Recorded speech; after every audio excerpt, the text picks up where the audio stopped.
En el marco del Seminario de Geografía Humana que desarrollamos en la Facultad de Humanidades de la Universidad Nacional del Nordeste, vamos a ver las aplicaciones cuantitativas, es decir, uno de los enfoques que utilizamos en el seminario.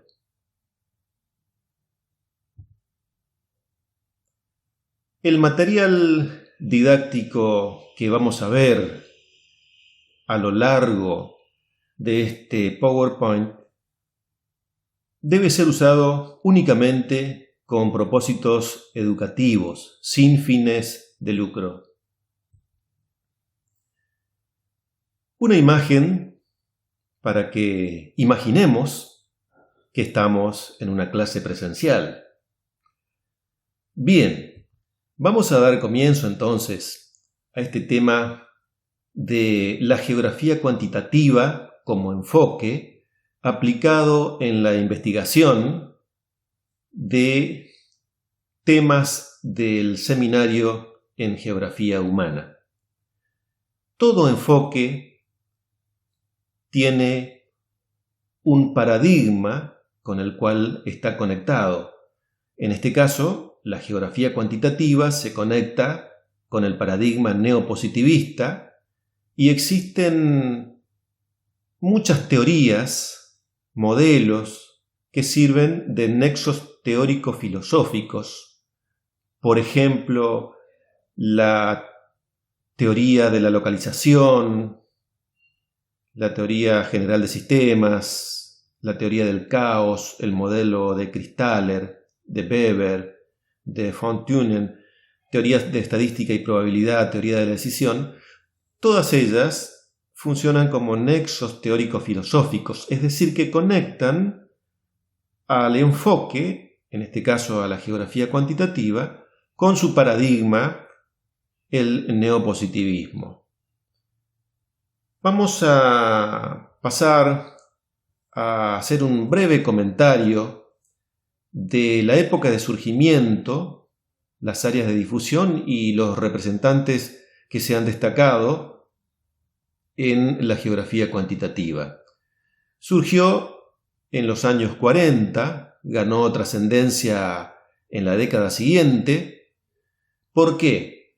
Porque la geografía regional, que era la perspectiva dominante, no daba las respuestas necesarias una vez terminada la Segunda Contienda Bélica Mundial.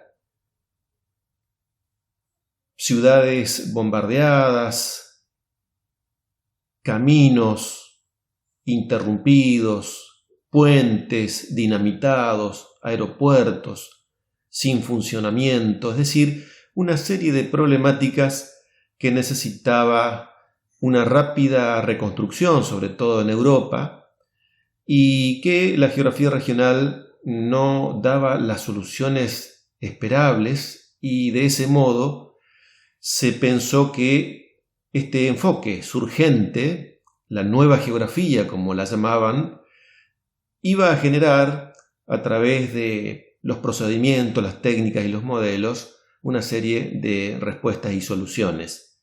Se propagó con mayor intensidad en Estados Unidos, Reino Unido y Alemania, y posteriormente lo hizo en otros países europeos, en América, en el este asiático, y tenemos como figuras relevantes a William Bunge, Peter Haggett, Richard Chorley, Fred Schaeffer, entre otros.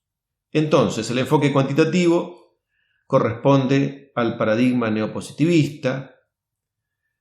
La concepción de espacio es la de espacio relativo, espacio geométrico.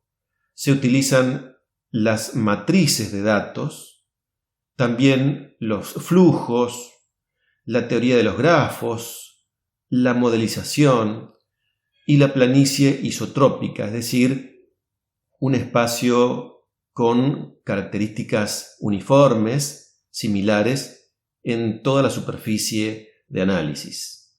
Los temas pueden ser todos los que tengan expresión numérica. Las fortalezas de este enfoque están vinculadas con la objetividad, la neutralidad, la posibilidad de generalizar, el hecho de contar con un vocabulario universal, el uso de técnicas y herramientas que facilitan los procedimientos, la aplicación del método científico, el hipotético deductivo, y el camino, si bien puede ser hipotético deductivo, en el caso de nuestro seminario estaremos trabajando con el camino inductivo. Las debilidades, es decir, las críticas que se hacen a la geografía cuantitativa desde otros enfoques, la ausencia de sujetos, la mecanicidad, el hecho de que trabaja con números y relaciones, los riesgos que se corren de parcializar la información o los datos, la manipulación u orientación de los resultados y también el hecho de disponer de un solo método que es aplicable a todas las disciplinas. Siempre en geografía cuantitativa vamos a partir de datos, necesitamos datos para trabajar con este enfoque, por lo tanto, una de las primeras acciones es salir a buscarlos, encontrar las fuentes donde están esos datos que en el caso de Argentina, en la temática geografía humana, podemos recurrir al INDEC, a los censos de población, hogares y vivienda, a los censos nacionales agropecuarios, también de INDEC, estadísticas de organismos provinciales, INTA, SENASA, Dirección de Bosques, también a portales de datos abiertos, por ejemplo, el del Ministerio de Agroindustrias de la Nación, entre otros. Una vez que tenemos los datos, viene la etapa de seleccionar con qué variables vamos a trabajar. La sistematización de los datos que nos permitirá entonces organizar las matrices. En primer lugar, la matriz de datos absolutos, para luego relativizarlos en una segunda matriz y finalmente estandarizarlos a través de distintos procedimientos. De esa manera, elaboramos la primera matriz, que es la de datos absolutos, es decir, así como vienen de las fuentes. Elegimos las variables, en este caso tenemos 17 variables, habitantes, superficie en kilómetros cuadrados, cantidad de varones, de mujeres, población urbana, población rural, superficie agrícola en kilómetros cuadrados, número de bovinos, producción forestal, hogares con NBI, población desocupada de 15 a 64 años, población económicamente activa en términos potenciales de 15 a 64 años, hogares con agua dentro de la vivienda, hogares con inodoro y letrina, analfabetos, población con acceso al nivel terciario o universitario y defunciones de menores de 1 año. Eso, entonces, a nivel de las filas. En las columnas tenemos los individuos, es decir, los departamentos, en este caso de la provincia del Chaco. Aquí he puesto algunos departamentos como muestra. Esta provincia tiene 25 departamentos en realidad.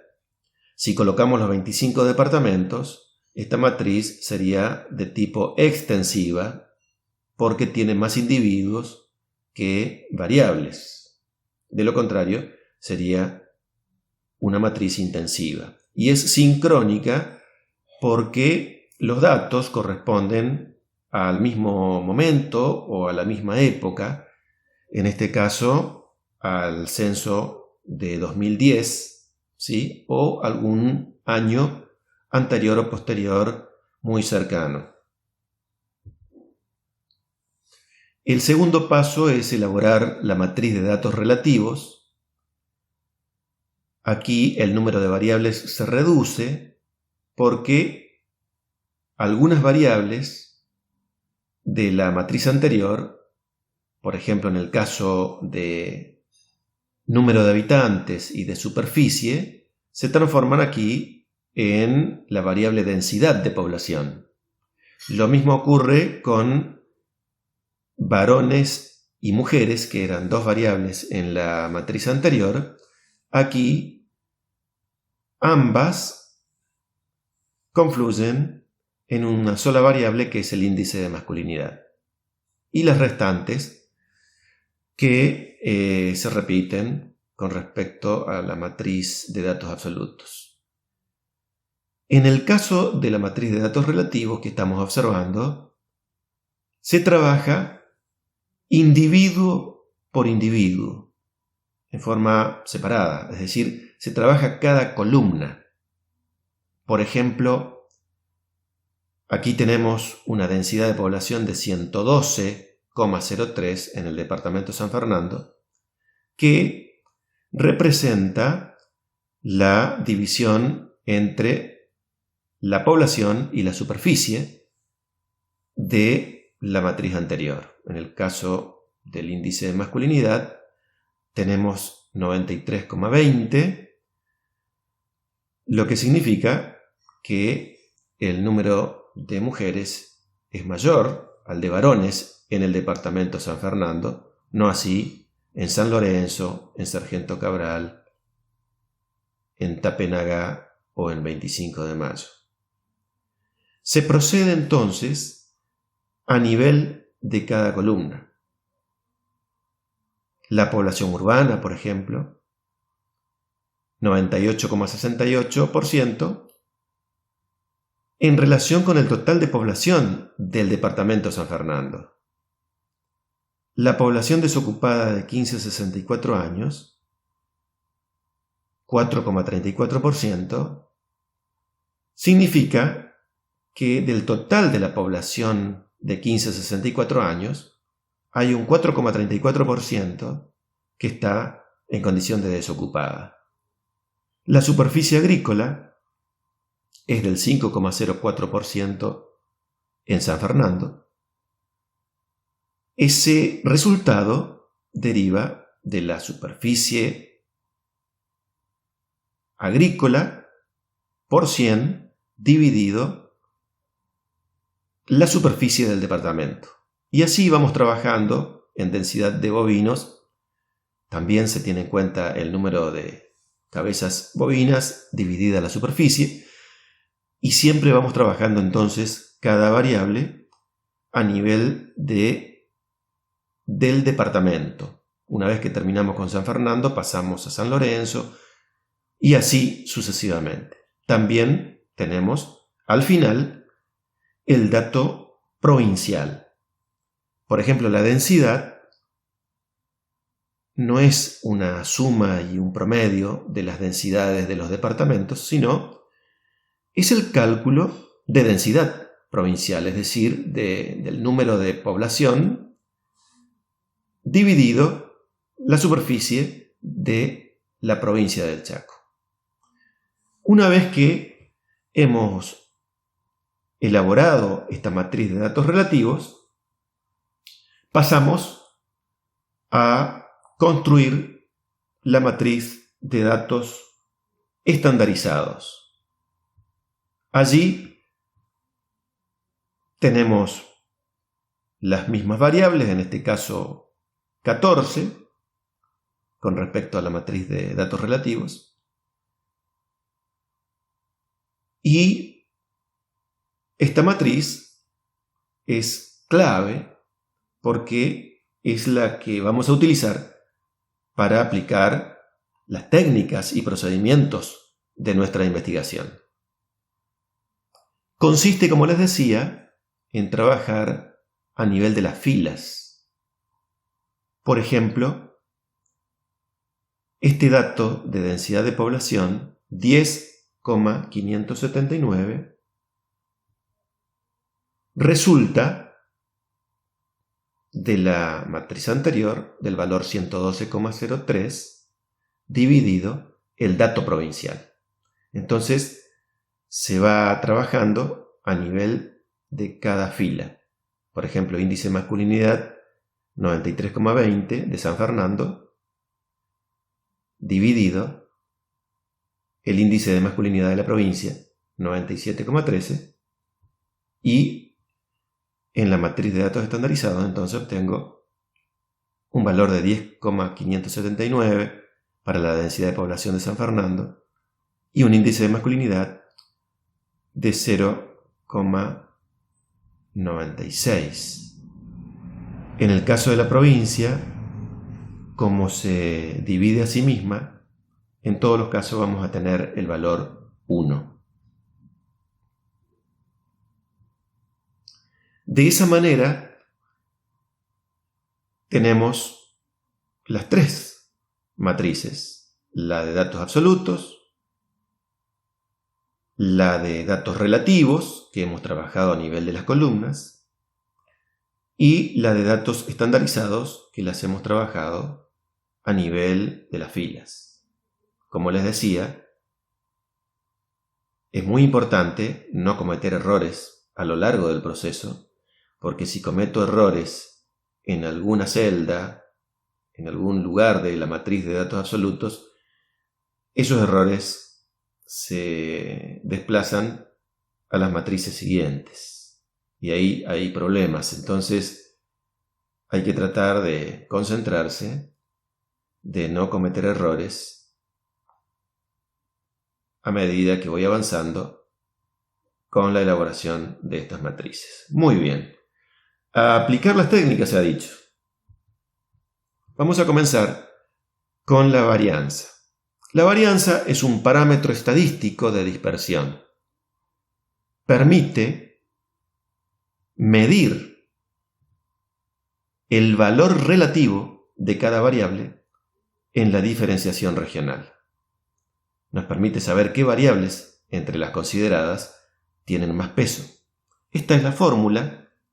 Varianza, entonces, es igual a la sumatoria del valor individual de la variable menos el promedio de la variable de los departamentos considerados al cuadrado dividido el número de departamentos.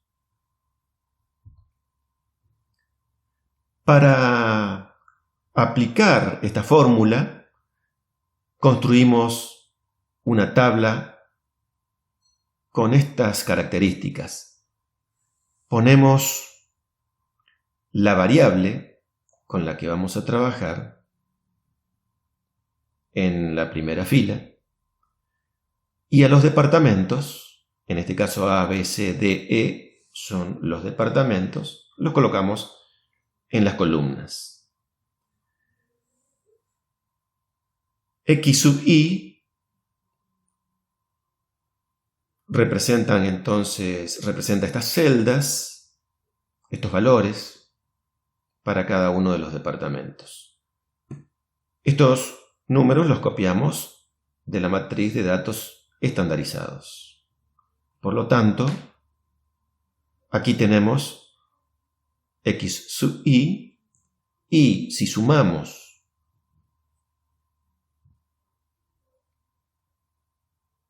cada uno de estos valores y dividimos por el número de departamentos, en este caso son 5 departamentos, vamos a obtener el valor 0,90 aquí, que es el valor promedio.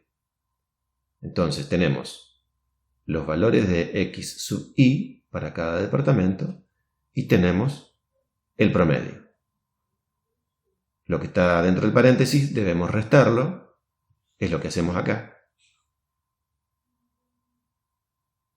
Este sería el resultado, ¿no? 0,37 menos 0,90 es igual a menos 0,53. 0,77 menos 0,90 es igual a menos 0,13 y así sucesivamente.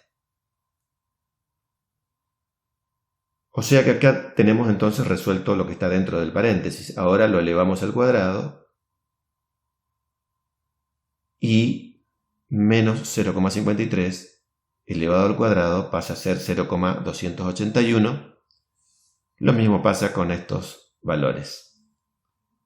Lógicamente que los valores negativos se convierten en positivos, porque menos por menos es más, y los valores positivos siguen siendo positivos, más por más igual a más. Una vez que elevé al cuadrado, es decir, que tengo resuelta esta parte de la fórmula, procedo a hacer la sumatoria. La sumatoria me da 3,27. Luego ese resultado lo divido por el número de departamentos, que en este caso es 5, y me da como resultado 0,65. Es decir, que ahí obtuve la varianza de la densidad de población. Muy bien. Ahora lo que hacemos es, una vez que hemos calculado la varianza para cada una de las variables, las anotamos. 0,65 habíamos calculado para la densidad, para la población urbana 0,10, superficie cultivada 0,77 y así sucesivamente. Hacemos la sumatoria, me da 4,24. Ese valor va a ser el 100%. Entonces calculo la proporción porcentual de cada variable y puedo comprobar que número de bovinos es la que tiene el valor mayor, 2,50, y en términos porcentuales 58,96. Le sigue superficie cultivada con 0,77 y un porcentaje de 18,16. Lo que hago en la próxima columna es ordenar de mayor a menor esos valores y esas variables y obtengo entonces ahí número de bovinos con 58,96, superficie cultivada con su respectivo valor, densidad, superficie forestal, etc. Finalmente, hago la suma acumulativa, el valor acumulativo en términos porcentuales, es decir, que densidad queda como está, 58,96, le agrego la proporción porcentual de superficie cultivada, 18,16, llego a 77,12, le agrego lo de la próxima variable y así sucesivamente hasta llegar a 100. Lo importante de esto es que la varianza me permite, como decíamos al principio, conocer cuáles son de todas las variables aquellas que tienen mayor peso en la investigación. Son aquellas variables donde hay variación en el espacio que vamos a estudiar. Y eso es lo que nos interesa cuando debemos delimitar regiones, reconocer unidades geográficas. Aquellas variables, por ejemplo en el caso de analfabetismo, en esta situación, que tiene un valor de 0,04 y que representa muy poco porcentualmente, me está indicando que el analfabetismo en distintos espacios, en los distintos departamentos de esa provincia, por ejemplo, no tiene una gran variación, ¿sí? Entonces no me muestra mucha diferenciación espacial. Sin embargo, estas otras variables sí me van a permitir reconocer variaciones en el espacio y por eso considero que son las que tienen mayor peso. Muy bien. Pasamos ahora a otra técnica cuantitativa, que en este caso en realidad es una combinación de lo cuantitativo con lo cualitativo. Las matrices gráficas de permutación que propone Jacques Bertin. Es una técnica que consiste en transformar la matriz de datos numéricos en una matriz gráfica, adoptando un nivel de medición binario, es decir, presencia o ausencia. Permite ver el grado de organización que presentan los valores numéricos mediante una simple apreciación visual. Asimismo, posibilita diferenciar áreas homogéneas y admite una comprensión global, una visualización sinóptica de las diferencias regionales. Se parte de los datos de la matriz estandarizada. Tenemos las variables en las filas y los departamentos en las columnas. Estos son valores copiados de la matriz de datos estandarizados. Por lo tanto, los valores son mayores, iguales o menores a 1, lo que significa que están por encima, igual o por debajo del valor correspondiente a la provincia. El paso siguiente es trabajar en forma binaria, es decir, con presencia y ausencia. Para ello se coloca una X en cada celda que tenga valor igual o superior a 1, que sería presencia, y se dejan vacías las celdas cuyos valores sean inferiores a 1, ausencia. Aquí entonces las X están mostrando que el valor es igual a 1 o superior a 1, en tanto las celdas vacías son valores que no llegan a 1. Seguidamente se observa con atención la matriz y en otra matriz se forman grupos según la semejanza de los datos, moviendo de lugar las columnas. Deberemos entonces mover las columnas, esto se puede hacer con Excel, según su semejanza. Bien, obtuvimos entonces que los departamentos que figuran en las celdas en amarillo tienen semejanza entre sí, ya han sido acomodados, y que San José y Rivero, por ejemplo, tienen semejanza entre sí y forman otro grupo. Finalmente, se conformará una matriz formando grupos según la semejanza de los datos, moviendo de lugar las filas. También se visualiza la semejanza entre filas y las ordenamos, las movemos según esa similitud que encontramos. De ese modo, hemos diferenciado dos grandes unidades espaciales. La primera, conformada por estos 4 departamentos, y la segunda por estos 2. Si bien hay un departamento que tiene semejanzas para un lado y para el otro, pero como tiene más elementos en común con Santa María, Belgrano y Peñalosa, lo ubicamos aquí, ¿sí? Y dejamos estos 2 como otra unidad espacial o región.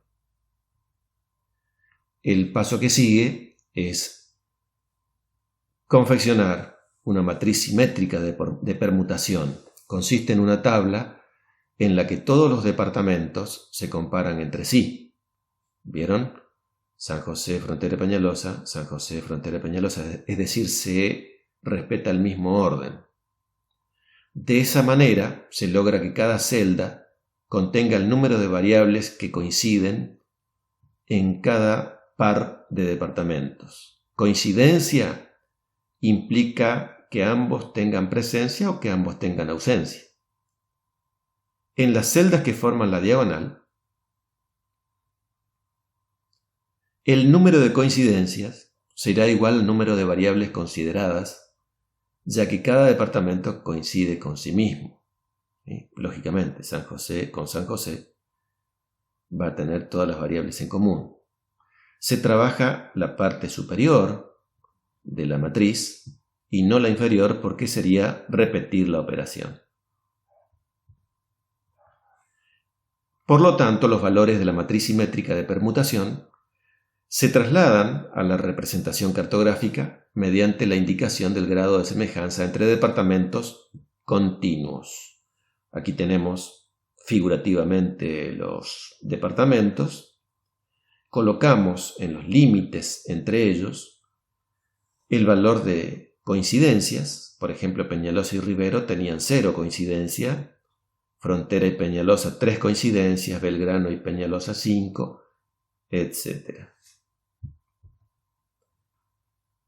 De ese modo, hemos podido agrupar Rivero y San José formando una sola región, en tanto los demás departamentos forman otra región que la podemos llamar a la de mayor dimensión, superficie, región con urbanización y servicios, en tanto esta otra región es una región rural agropecuaria. Podemos organizar una leyenda para esta región, ¿no? Podemos decir que tiene elevada densidad de población, predominio del hábitat urbano, población ocupada mayormente en el sector terciario, con tasas bajas de analfabetismo y actividades agropecuarias poco difundidas. En cambio, esta otra región tiene baja densidad de población, escasa población urbana y altas tasas de analfabetismo dedicadas fundamentalmente a las actividades agropecuarias. Esa sería entonces la aplicación de la técnica de permutación de Jacques Bertin. Pasamos ahora a otra técnica cuantitativa que es la distancia taxonómica. Se trata de una técnica que se utiliza para determinar el grado de semejanza o similitud entre áreas, en este caso departamentos. Esta es la fórmula de distancia taxonómica. ¿Sí? Tenemos una raíz cuadrada, en su interior tenemos una sumatoria donde n es el número de variables, x sub i son las variables del individuo 1, y sub i las variables del individuo 2. También se parte de los datos de la matriz estandarizada y se aplica, esto tener en cuenta, a 2 departamentos por vez. Se calcula la distancia de cada variable entre ambos departamentos. A las diferencias obtenidas se las eleva al cuadrado, como dice la fórmula. Estos resultados se suman y se dividen por el número de variables que fueron seleccionadas en la matriz. Al resultado obtenido se le calcula la raíz cuadrada y así logramos conocer la distancia taxonómica entre los 2 departamentos que hemos analizado. Para aplicar esta técnica, construimos una tabla o matriz donde ponemos las variables en las filas y a los 2 departamentos con los que vamos a trabajar, x sub i e y sub i, los colocamos en las columnas y vamos aplicando la fórmula, primero la diferencia y luego elevamos al cuadrado. Estos valores, por ejemplo, densidad 0,60 para el departamento A y 0,83 para el departamento B, y así sucesivamente con las demás variables, son extraídas de la matriz de datos estandarizados. Procedemos entonces a resolver lo que está dentro del paréntesis, la diferencia entre x sub i e y sub i. 0,60 menos 0,83 es igual a menos 0,23. Esto lo hacemos para cada una de las variables. Luego, siguiendo la fórmula, elevamos al cuadrado, obtenemos que menos 0,23 al cuadrado pasa a ser 0,052, 0,36 al cuadrado es 0,129 y así sucesivamente. Ahora entonces hacemos la sumatoria. de n, ¿sí?, que me da 0,201. Luego vamos a dividir por n. En este caso son 1, 2, 3, 4 variables. 0,201 dividido 4 es igual a 0,05. Me queda sacar la raíz cuadrada de este valor, 0,05, cuyo resultado es 0,223. Para los restantes pares de departamentos se repite el procedimiento. Esta es la parte más ardua de la técnica, por cuanto hay que replicar el procedimiento, ¿sí?, para los pares departamentales. Muchas veces, para no hacerlo con todos los departamentos, se suele aplicar a los departamentos que son contiguos, y aquellos que están alejados puede obviarse el cálculo, ¿sí? De todos modos, esta es una decisión que deberá tomar el investigador. Una vez concluida esta larga tarea, que nos posibilita saber la distancia taxonómica de todos los pares departamentales, se construye la matriz simétrica de distancia taxonómica. Como dijimos, una matriz simétrica coloca en el mismo orden a los departamentos en las columnas y a los departamentos en las filas. Voy a tener también una diagonal cuyo valor va a ser 0 cuando el departamento se compara a sí mismo.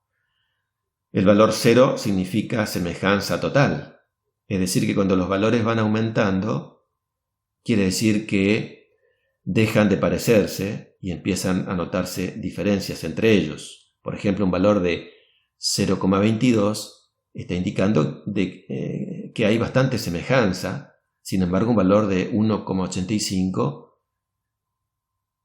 me está diciendo que son más bien distintos, ¿sí? Los nombres de los departamentos encabezan las columnas y las filas en el mismo orden. Esto es lo que ya les expliqué recién. Y así podemos encontrar entonces valores muy cercanos a 0 y otros valores que se alejan, ¿sí? Quiere decir que son muy diferentes. Por ejemplo, el departamento D con respecto al departamento A tienen muy poca semejanza, más bien son diferentes. Sin embargo, B y C se parecen mucho. Los datos de la matriz simétrica de distancia taxonómica pueden ser representados gráficamente para tener una mejor visualización y comprensión a través de la agrupación por segmentos. Aquí tenemos una explicación que, si ustedes quieren detenerse, pueden hacerlo deteniendo la imagen. Yo voy a pasar a la tabla que les mostraba recién y al gráfico que hemos inventado en la cátedra, que le llamamos agrupación por segmentos. Consiste en colocar los departamentos en lo que serían las filas, y en la parte superior colocamos la escala de distancia taxonómica.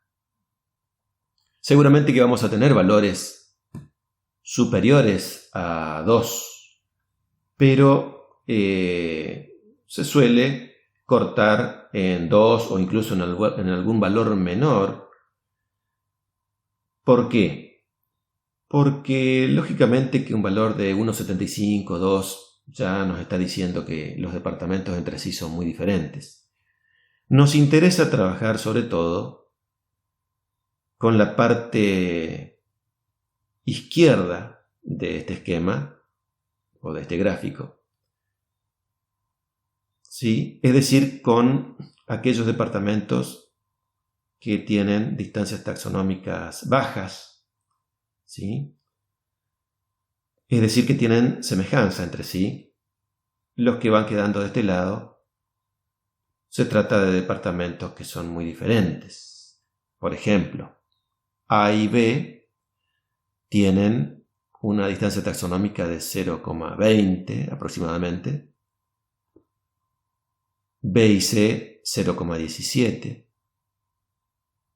Quiere decir que son muy semejantes, mientras que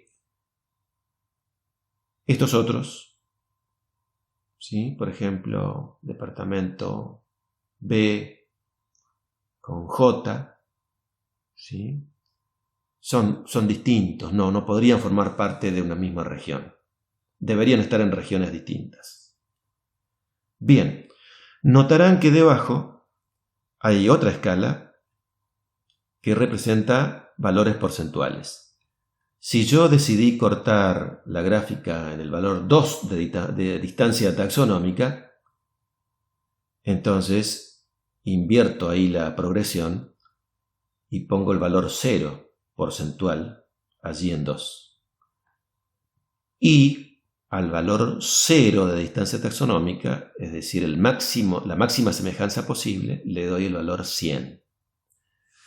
Esto me permite que cuando yo tenga, por ejemplo, dos departamentos como G y H, con una distancia taxonómica muy pequeña, es decir, me está reflejando que son muy semejantes, puedo calcular cuánto se parecen, ¿sí? Entonces yo puedo decir, por ejemplo, que tienen un 90% de semejanza, mientras que estos otros tienen un poco menos.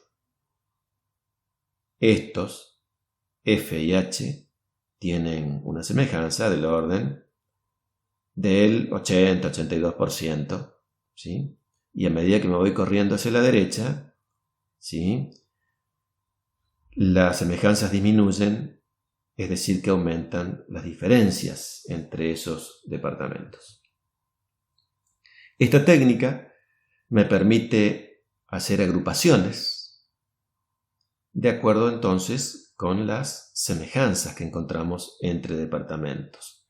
Lógicamente que los departamentos IJ, ¿sí?, que formarían una región, tienen un grado de generalización distinta con respecto a esta otra agrupación, ¿sí?, con distancias taxonómicas inferiores, es decir, semejanzas superiores. Es importante tener en cuenta que a medida que yo voy hacia la izquierda de la gráfica o del esquema, aumenta la especificidad, la homogeneidad y la ganancia de detalle, mientras que a medida que me corro hacia la derecha, sucede que pierdo detalle, ¿sí?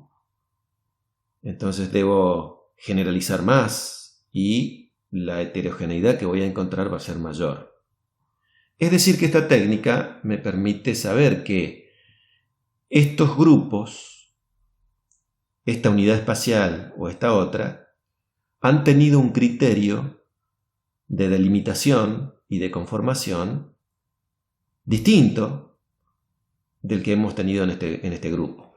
Aquí hemos sido más flexibles, hemos generalizado más y aquí hemos sido más exigentes, ¿sí? O sea que dentro de la regionalización yo puedo tener regiones de criterios, es decir, que surgen a partir de criterios más ajustados y otras con criterios un poco más genéricos. Bien. La técnica de agrupación por segmentos permite, como les decía, enunciar el grado de generalización admitido para definir cada unidad o región geográfica. Por ejemplo, una región pudo ser determinada a partir de un 85% de semejanzas entre las áreas que la componen, mientras que otra región, con caracteres más diversificados, obliga a ampliar el criterio y admitir un grado de semejanza a partir del umbral del 60%.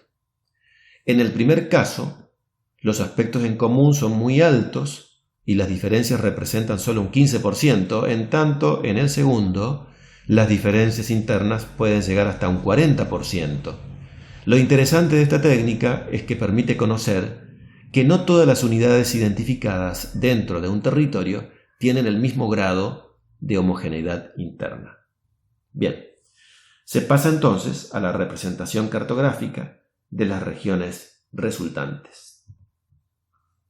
Este es un ejemplo para la provincia del Chaco, donde se han obtenido varias unidades espaciales siguiendo la técnica de distancias taxonómicas. Una que estaría conformada por el departamento San Fernando, donde está la capital y otras ciudades. Otra por los departamentos del noreste. Un área centro-oriental con caracteres muy semejantes. El departamento central de Comandante Fernández, donde está la segunda ciudad en importancia en la provincia del Chaco, que es Presidencia Roque Sáenz Peña, que no guarda semejanza con los departamentos vecinos. Y luego otras 3 regiones, una en el extremo suroeste, otra en el centro-oeste y finalmente la región noroccidental. Bien, también como parte de las técnicas cuantitativas podemos realizar diagramas de dispersión partiendo, por supuesto, como lo venimos haciendo, de los datos de la matriz estandarizada. Se puede elaborar gráficos de dispersión a partir de esos datos. Se trabaja siempre con pares departamentales. Uno de ellos se ubicará en el eje de las ordenadas y el otro en el eje de las abscisas, con sus escalas de valores, como lo vemos acá. Departamento 1, departamento 2. Debemos entonces organizar sus escalas. En el interior del gráfico se vuelcan los puntos correspondientes a cada variable, como lo vemos ahí. En el interior del gráfico vamos representando cada una de las variables y cada punto se coloca en la intersección de los valores de la respectiva variable correspondiente a ambos departamentos. Este procedimiento permite confirmar y complementar los resultados obtenidos con la técnica de distancia taxonómica, visualizando el tipo de correlación existentes entre ambas unidades de áreas. Las posibles alternativas que vamos a tener están vinculadas con algunos de los siguientes tipos de correlación. Puede ser directa o positiva, cuando los puntos se alinean en la diagonal, ¿sí? Donde para ambas, en este caso para ambos departamentos, los valores van ascendiendo, ¿sí? Cuando aumenta uno, aumenta el otro, ¿sí? Y así se forma entonces una correlación positiva, directa, fuerte. En este otro caso tenemos también una correlación fuerte entre ambos departamentos, pero inversa o negativa. Mientras un departamento tiene valores que ascienden, el otro resulta que tiene valores que descienden. Bien, aquí tenemos un caso donde no encontramos correlación, ¿sí? Si comparamos ambos departamentos, decimos que entonces este diagrama de dispersión no nos muestra correlación alguna, o la correlación es nula. Puede darse también una doble asociación o un diagrama de dispersión complejo en el que observamos que en ambos departamentos las variables van aumentando hasta un determinado punto, pero hay un momento en que para un departamento aumenta y para el otro disminuye. Por ejemplo, supongamos la producción de carbón mineral y el crecimiento de la población. Esto, por ejemplo, en la provincia de Santa Cruz se dio que hasta la década del 40 La población crecía y la producción de carbón también. Pero a partir de la década del 40 la población siguió creciendo, pero el carbón empezó a disminuir su producción. Muy bien. Aquí tenemos también diagramas, pero en este caso colocando en los ejes a dos variables, ¿sí? La variable 1 en la ordenada y la variable 2 en la abscisa. Y los puntos que tenemos son los departamentos. Bien, del mismo modo entonces podemos tener una correlación nula, como es este caso. Las variables son incorreladas y la nube de puntos tiene una forma redondeada. Puede darse una correlación débil, cuanto más separados estén los puntos de la recta, o como decíamos hace un ratito, la correlación puede ser fuerte cuanto más cerca estén los puntos de la recta. En síntesis, las correlaciones, sean entre departamentos o entre variables, puede ser positiva, negativa, compleja o doble asociación, o no tener correlación. Bien, para ir terminando, vamos a explicar el coeficiente de correlación que fue propuesto por Carl Spearman. Este coeficiente es equivalente a la superposición de mapas. Es un equivalente matemático a la superposición de mapas. Nos muestra la existencia o no de una relación lógica entre dos variables. Aquí tenemos la fórmula que, si bien parece compleja, en realidad es muy sencilla.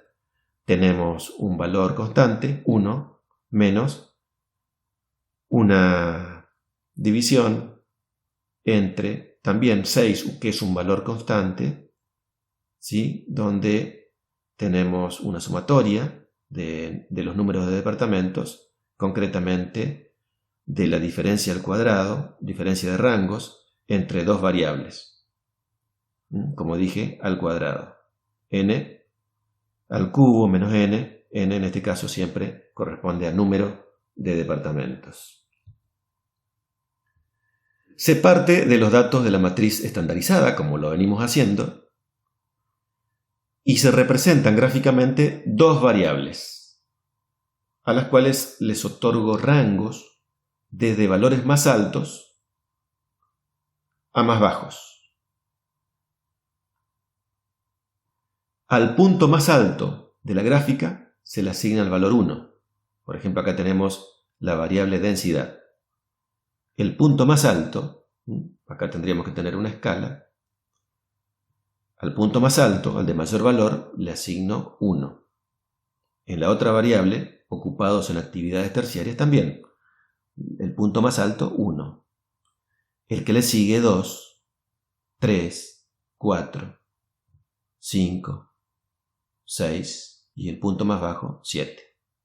Lo mismo para la variable ocupados en actividades terciarias. 1, 2, 3, 4, 5, 6 y 7. ¿Sí? Allí tengo entonces los rangos representados gráficamente. Ahora vamos aplicando la fórmula a través de esta tabla. Tenemos la variable 1, su rango, la variable 2, su rango. Acá tenemos en las columnas a los departamentos. Entonces, variable 1, en este caso densidad de población, variable 2, ocupados en actividades terciarias. Comenzamos entonces con 7 menos 6, ¿sí? Coloco los valores como están allí, ¿no es cierto? 7, 6, para B, 5 y 4, para C, 1 y 1, para D, 2 y 7, y así sucesivamente. Recordemos que estos son los departamentos. procedo a calcular la diferencia, ¿sí? O sea, la D de la fórmula, ¿sí? 7 menos 6 igual a 1, 5 menos 4 igual a 1, 1 menos 1 igual a 0, 2 menos 7 igual a 5, voy a colocar siempre valores positivos, 3 menos 2 es igual a 1, 6 menos 5, 1, 4 menos 3, 1.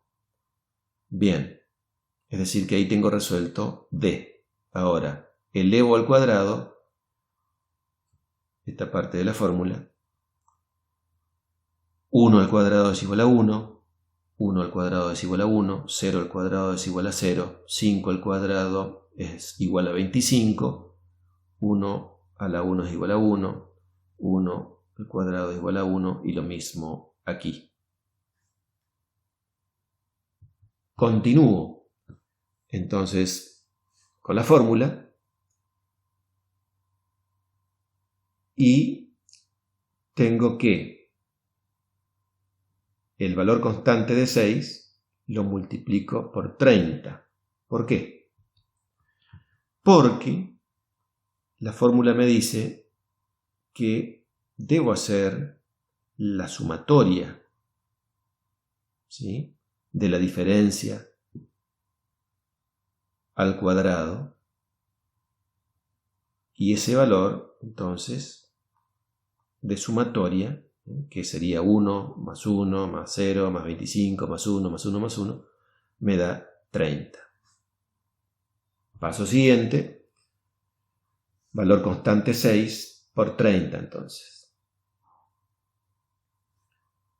Si vamos al caso anterior, yo tengo 1, 2, 3, 4, 5, 6, 7 departamentos. Por lo tanto, n al cubo sería el número de departamentos al cubo menos el número de departamentos, en este caso 7. Resuelvo 6 por 30 en el numerador y obtengo 180. En el denominador, 7 al cubo es igual a 343 menos 7. Resuelvo esto y obtengo 180 sobre 336, que es igual a 0,54. Con este valor entonces tengo resuelto todo lo que está dentro del paréntesis. Me falta solamente al valor constante 1 restarle este resultado. 0,54. 1 menos 0,54 es igual a 0,46.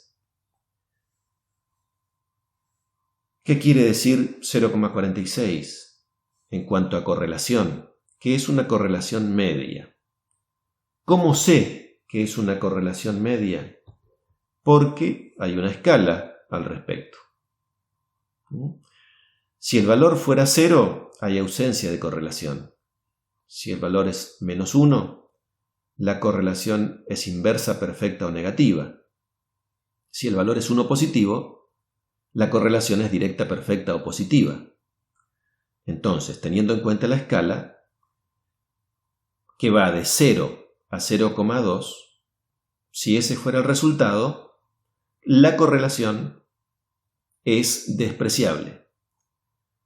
Si los valores que obtuve van entre 0,2 y 0,4, la correlación sería baja.